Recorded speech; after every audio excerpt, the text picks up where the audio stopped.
Welcome to Base to Base Military Homeschooling, the podcast sponsored by Military Homeschoolers Association. It is designed specifically for military homeschoolers navigating the unique challenges of educating our children while moving to new communities every 2 to 3 years. I'm your host, Natalie Mack, and I know firsthand the challenges and rewards of homeschooling while on the move. So where in the large world of military homeschooling are we today? Listen in to our incredible guests.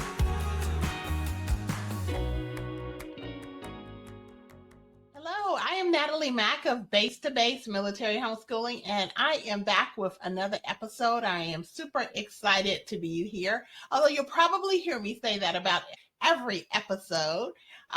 Because I do get excited bringing all of the awesomeness of our military connected homeschool community to you.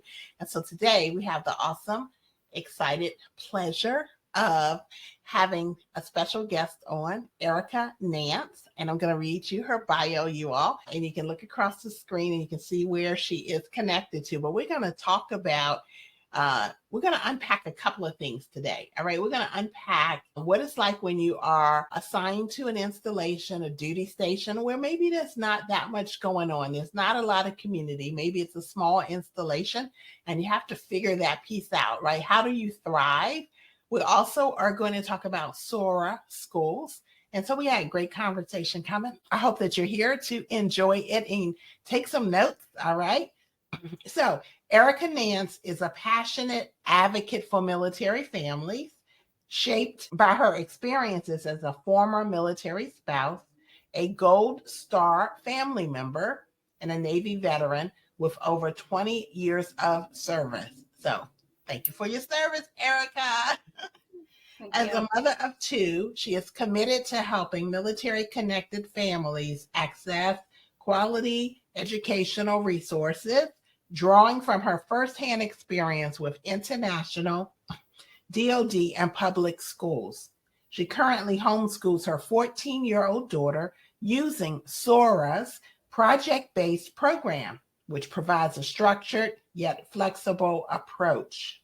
So welcome again, Erika. I'm so excited. And so we're going to just have a conversation today about you and Bethesda Naval Support Activity and what's happening there or what's not happening there in terms of, the military connected homeschool space. And so I read your bio, and I want to give you an opportunity to go ahead and just share a little bit more about who you are, and then we'll unpack a little bit how you got into the homeschooling space. Yeah. And I just want to say thank you so much, Natalie. I love everything that you're doing for military homeschoolers, and I'm just honored to be a guest today. So just thank you again. Thank you. So my journey with homeschooling, I feel I really want to just take a time to just tell a story about my 14-year-old. So we were stationed at Walter Reed in 2012. And we were coming from Groton, Connecticut, and there was beautiful community there at the naval base, New London. Submarine, right? Submarine base, yeah. I'm on the medical side, but so we got to Walter Reed, or the newly established Walter Reed, when my daughter was a preschooler. And she was coming from an environment where it was very free, like she could play with whatever she wanted to. And it was her first time going into like the CDC base or, like the daycare structure. And it was like immediately, like I could see that she was not okay. Like she wanted to play with animals. And the lady like kind of snapped at her and it's like, it's not time to play with animals. It's time to do this today. Yeah. And so it was just interesting, but like really like her whole life, it's really been a very Montessori kind of like, I want to learn at my own pace. I want to do my own thing. And it really was throughout her entire life, and just kind of weaving in and out of that like public school. And then we went to a Montessori international school for kinder and first grade. And I think that really kind of helped establish the foundation of a student-directed learning experience. I hear And you. Mm-hmm. I think that the public school, I just kind of saw, like, honestly, like an academic decline when they were kind of in this very structured kind of, you have to do this at this time and this way. Yes. And then COVID happened, and everyone was homeschooling, Right. whether they wanted Right. to or not. Right. Right. The reluctant ones, right? And the You're ones right. who think, yeah, I don't want to do this. I really don't. Yeah. And I was on active duty at the time. I mean, I was stationed at the Defense Health Agency. I have a lot of different background as far as in the medical community, but I was stationed there serving at the Armed Services Blood Program, going through the COVID response.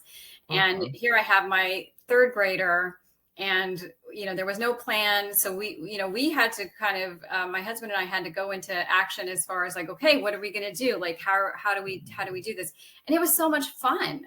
It was so much fun kind of building, curriculum and lessons about things that are important to our family history, our cultural values.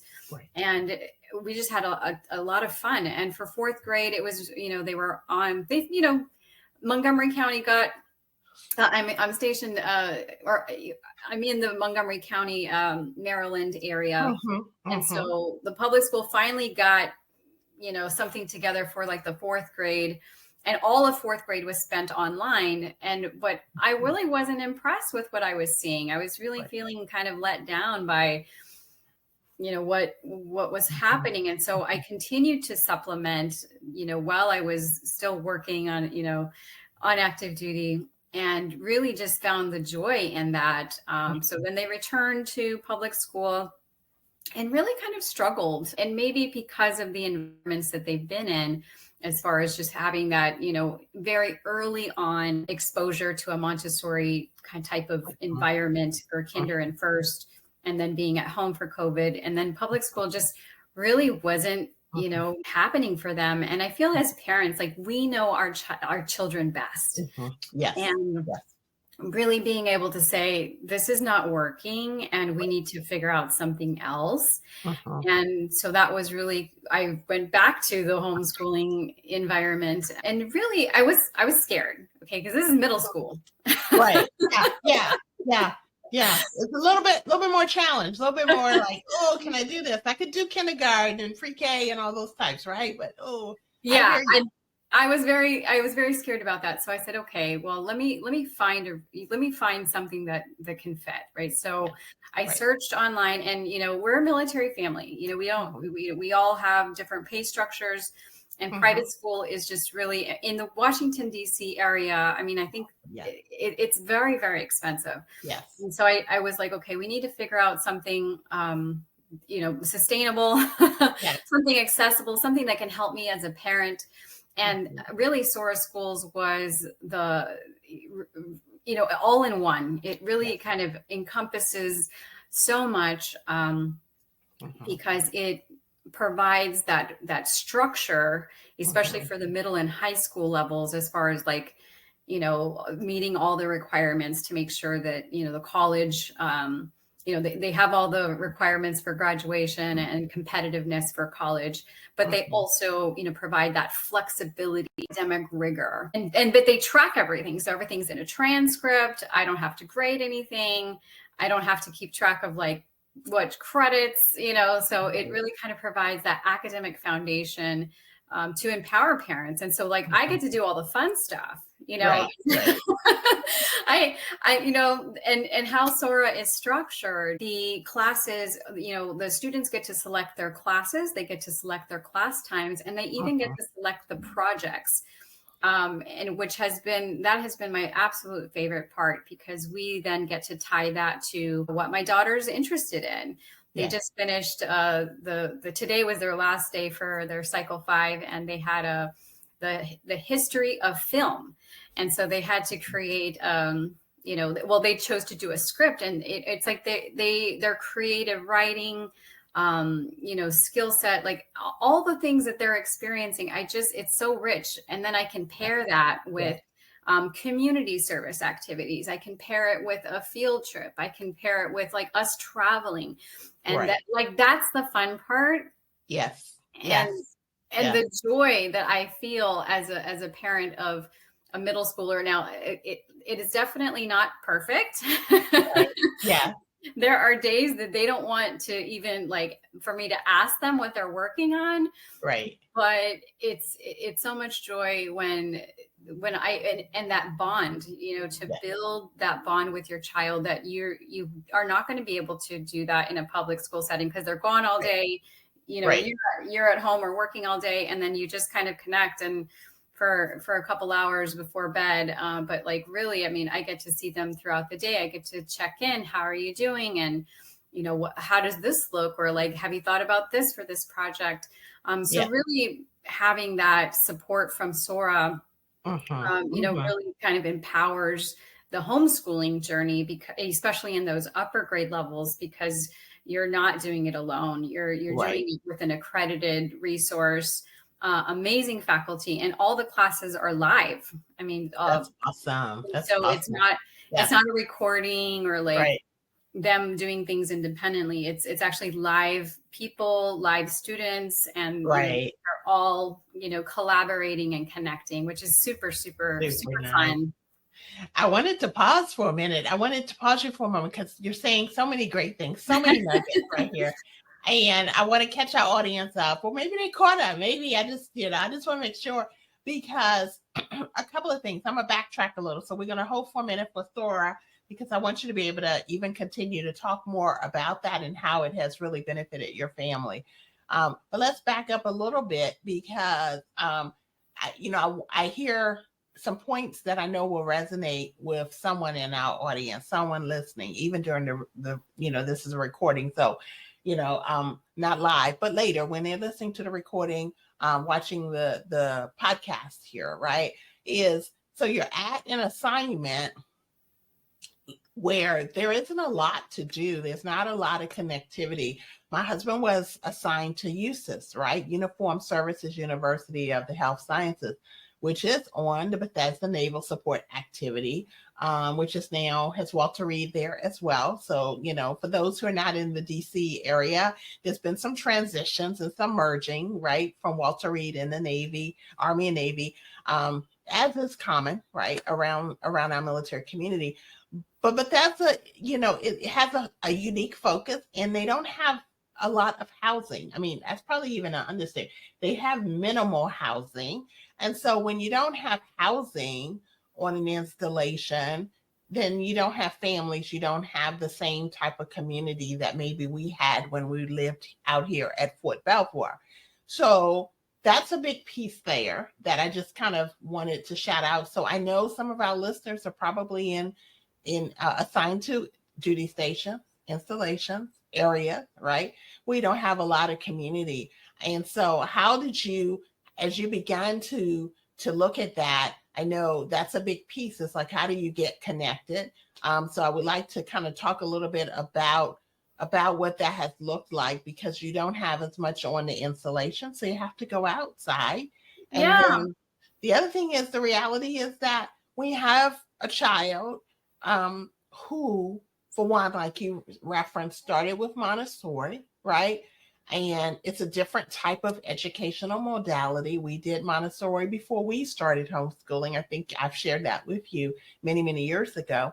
And then you transition, and it's really difficult to go back into a brick and mortar environment.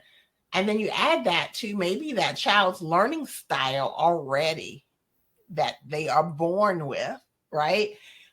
Doesn't work so well with that brick and mortar. So two things: how did you find community? And just the reality that you've already expressed is that we needed to find something that was really going to be project based, delight directed, student led is what I'm hearing. Yeah, thanks so much. So a little bit, I mean, I guess I'm fairly new. I just retired about a year ago.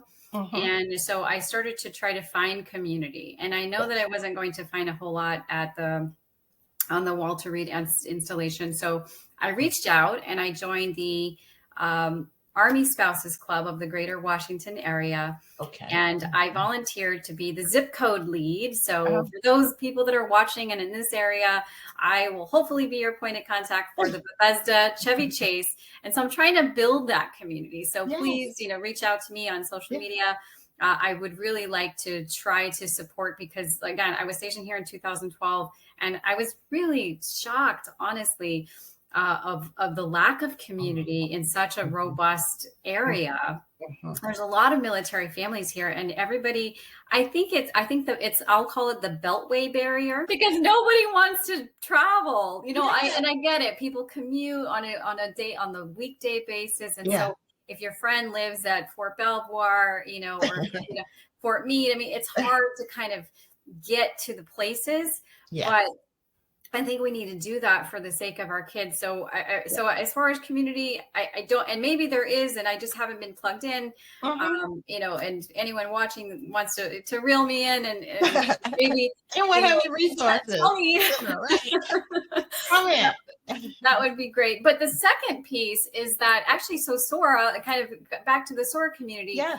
So what they have is they have students are organized into houses.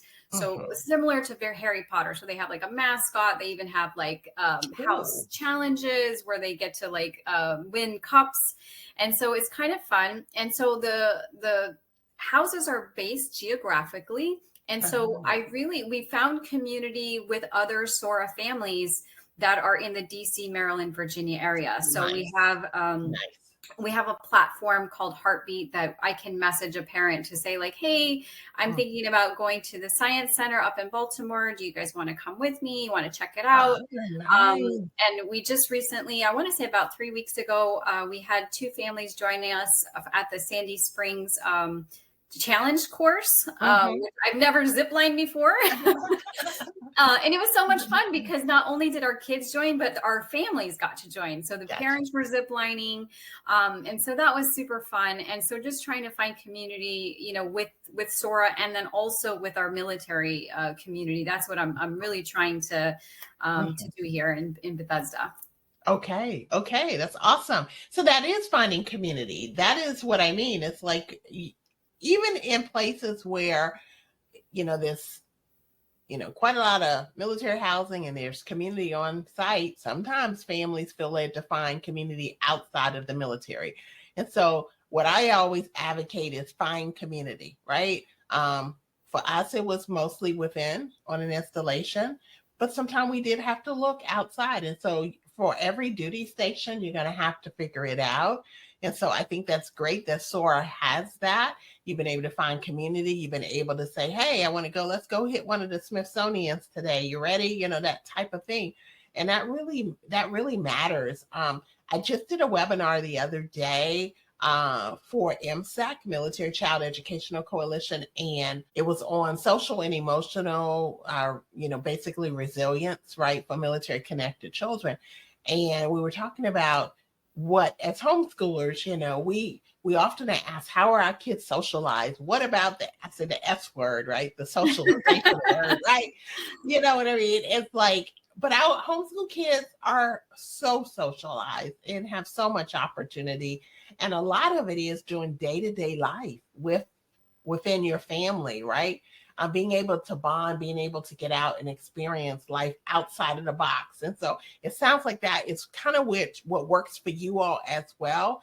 And Sora has allowed you to have that community connection, as well as meet the need that you had for that type of educational quality background. So let's merge on in and continue talking a little bit more about Sora, because I really want people to hear this is another option, you all, and traditional homeschooling, it looked one way. Before homeschooling was legal, it looked one way. It had to look that way. We didn't have technology. We didn't have a lot of things. But now in 2025, homeschooling has expanded and the options are vast, and you just have to find what works for your family. So let's talk a little bit more about Sora. What would you want to continue to share about Sora?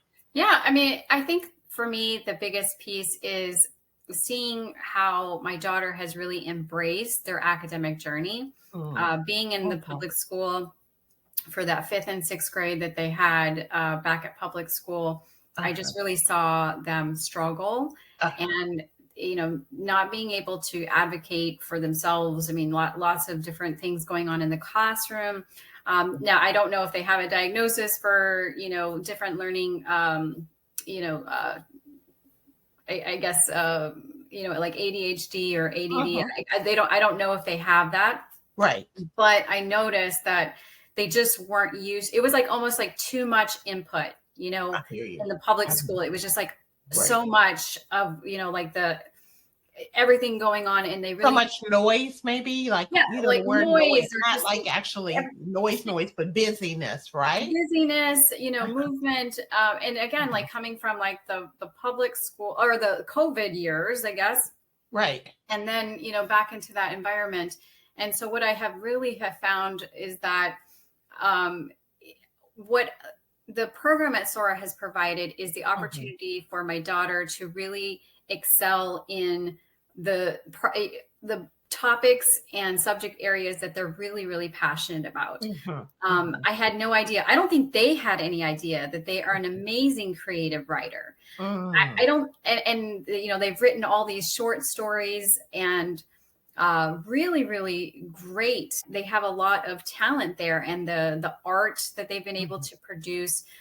They also cultivated a passion for baking with one of the projects that they had, where they had to create a fusion recipe with another student from another culture. And so they had to collaborate on a Mexican German dessert.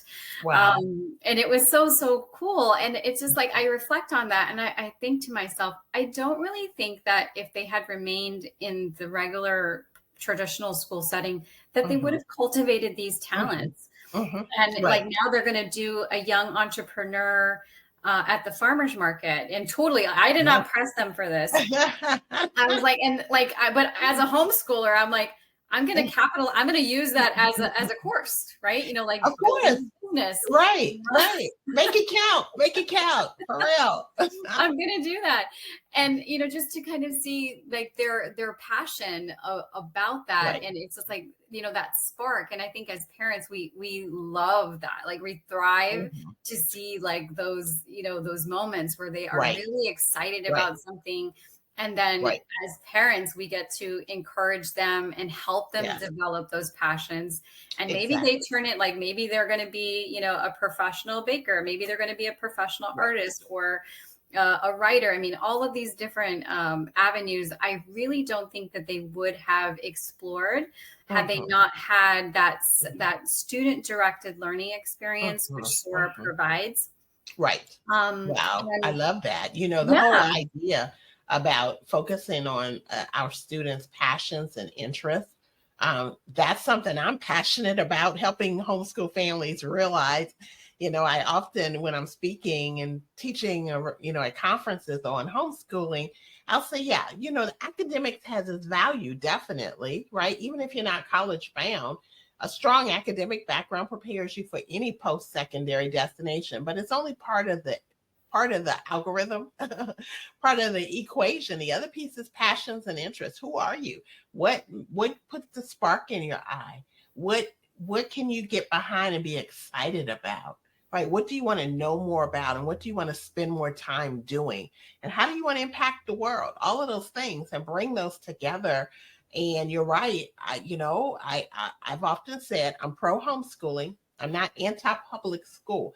But there are some disadvantages in my mind of the brick and mortar structure. And a lot of it is in this realm of the passions and interests, not being able to have sufficient time to become the other part of you to develop. So I love what you're saying. So tell us some more, because this is great. And I know that and I just have to also say, like, Sora does an excellent job. I mean, it's not just all about the fun, right? About the fun topics. All of the classes are fun, in my opinion.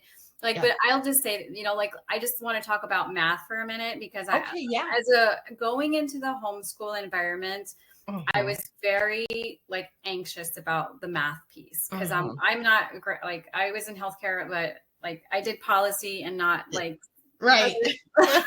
You weren't in the lab mixing up things and trying to figure out, you know. So I was really anxious about how Sora does math, and Yeah. I was, so the first class that they had at Sora, which was last year for 7th grade, it was like scale math, right? And I was like, what is that?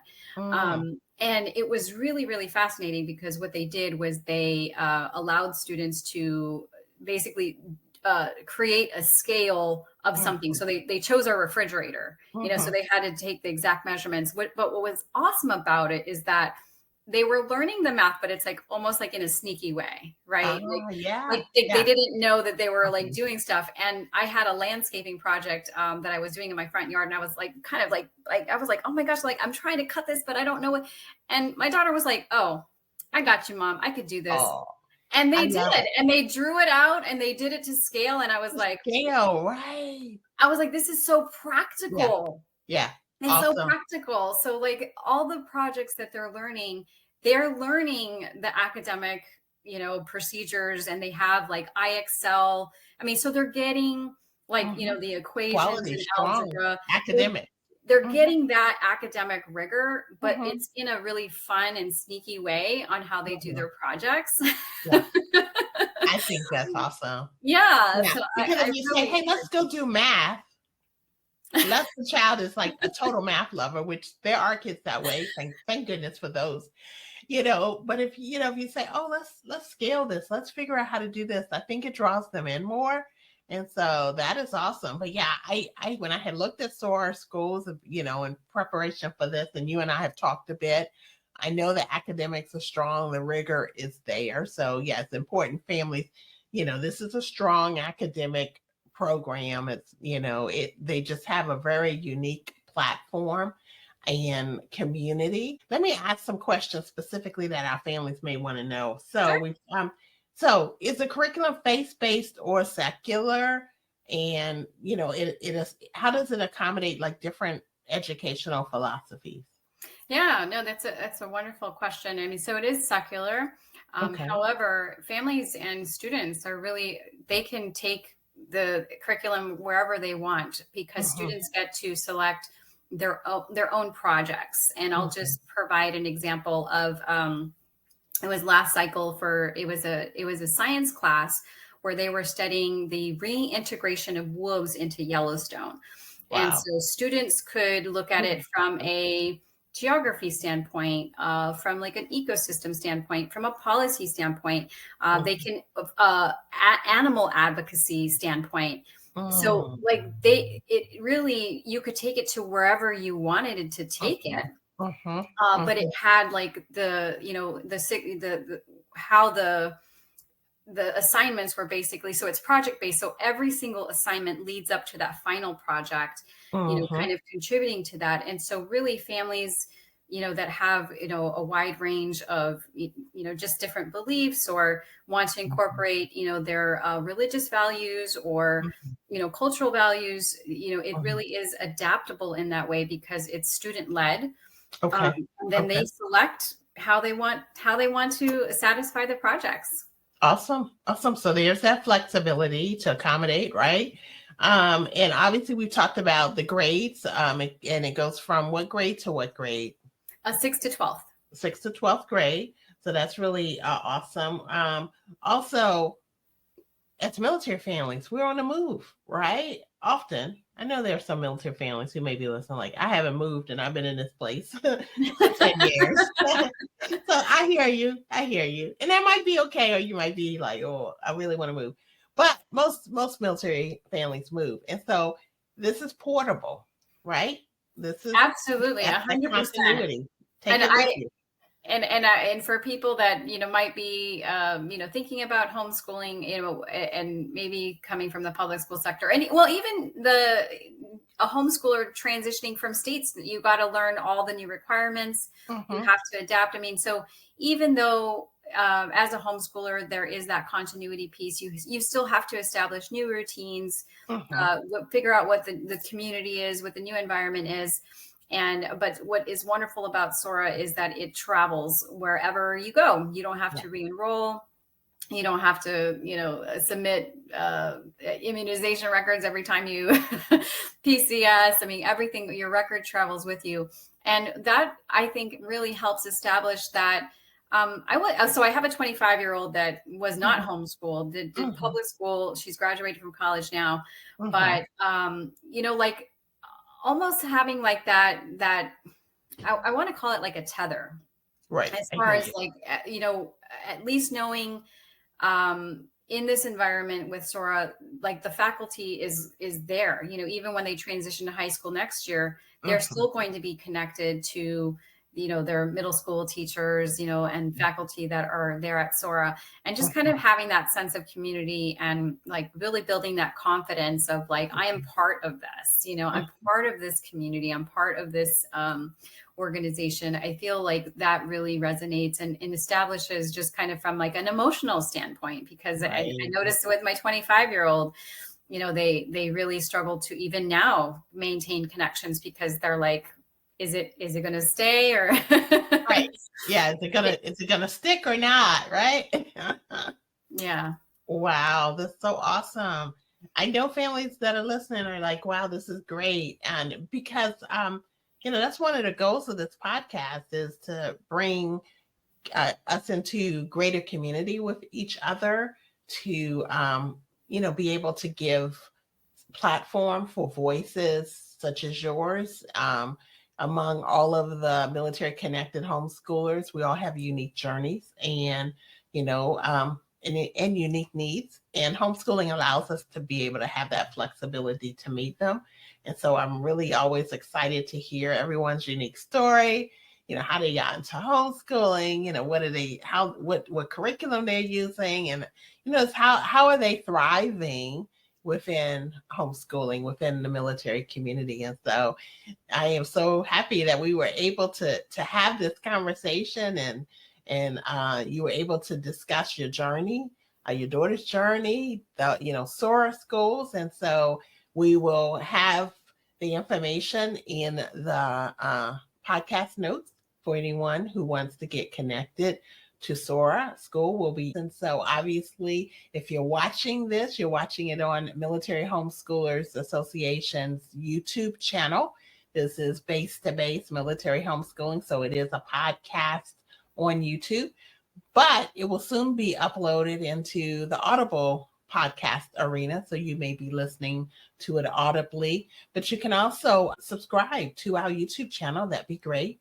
Turn on that notification bell so you don't miss anything, as well as follow us on our Facebook page, Military Homeschoolers Association, our Instagram, on LinkedIn, as well as we have a base-to-base military homeschooling Facebook group. So if you want to join that to get more nuggets about, what it's like to move around and homeschool within the military community, we'll have the link there. And if you are someone who is interested in being a guest on our podcast, or you are, and that could be a military homeschooler, that's the main guest that we want, but we also are looking for curriculum providers. And so we have Sora, and Erika's been here talking about Sora. And we also look for school liaisons and other organizations that want to reach the military homeschool community, who want to support what we are doing here. My favorite people are military homeschoolers. I call us MIL homeschoolers. I've coined that word, like MIL spouses and MIL families. I'm like, we're going to be MIL homeschoolers. And so this has been an incredible conversation, Erika. Did you have any final words before we say ciao to our guest? Yeah, no, thanks so much. I really appreciate just being a guest, and I will just leave our listeners or viewers with just one, I guess, little nugget as far as just enjoying the journey and making it your own. When I first started, I really envisioned like me, like sitting like with a blackboard or something, or like, and it's just really so beyond that. It's just really like living life and really teaching our kids about the world, all the world outside, and making it your own journey, and just watching them thrive, even in that middle and high school, when you think that they really don't like you, they do. They like you. Just not on some days, but right. yeah. just enjoy the journey. Overall, in the sum total, right? Yeah. So enjoy the journey and just, really savor those moments with your teen and your tween teens. Yes, I can echo that. Amen. I'm down to the last of the 5. He's graduating. I'm not okay. I am okay, but I'm not okay. But anyway, that's for another conversation. So I really appreciate having you on, Erika, as a guest. I appreciate you sharing about Sora Schools. I appreciate everyone listening, and stay tuned, stay connected to Military Homeschoolers Association, because we will have another episode being released really soon. Take care. Thank you.